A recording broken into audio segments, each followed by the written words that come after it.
Hello, my name is Mr. Townsend, and I am set to be your pre-calculus teacher, or your son or daughter's pre-calculus teacher for the 2020-2021 school year.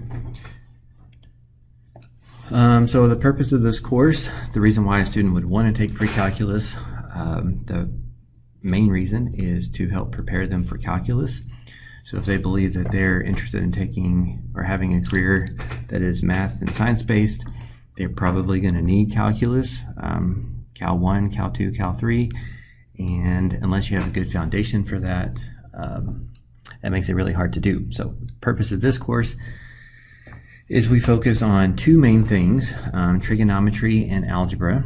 So the algebra piece is familiar to students. It is kind of like a quick review of what they've seen in Algebra 2 course, but a little bit deeper on some topics, the topics that they would need for calculus.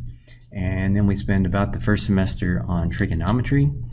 Most students don't know very much trigonometry, and you do need to know a handful of it to be good at calculus.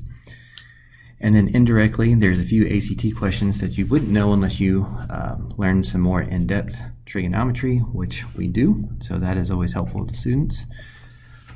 Our grading right now is set up to be 80% assessments and 20% assignments. With COVID this year, like the end of last year, there's subject to change, I guess, but hoping that things kind of stay normal, if you will. A typical year, we do 80% assessments, 20% assignments.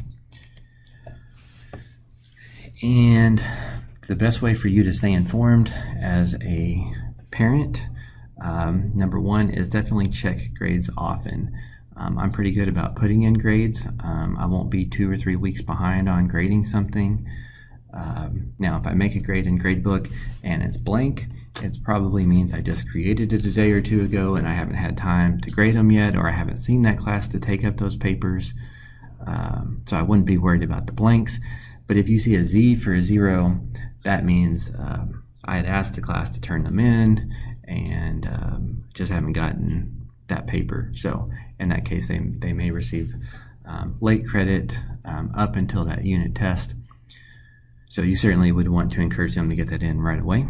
So checking grades often is a great way to stay in touch. And then I've got two other big resources.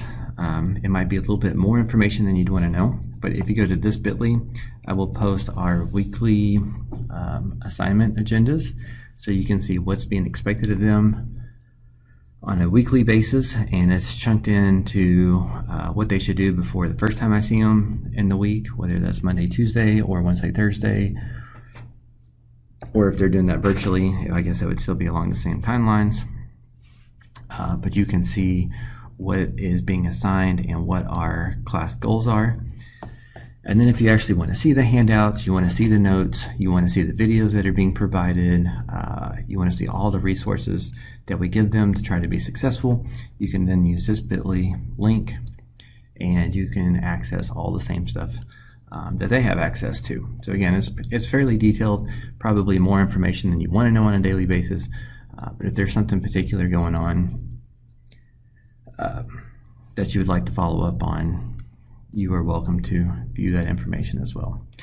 So to conclude, if you need to contact me, this is my email address, and I look forward to hearing from you. Thank you. Have a good day.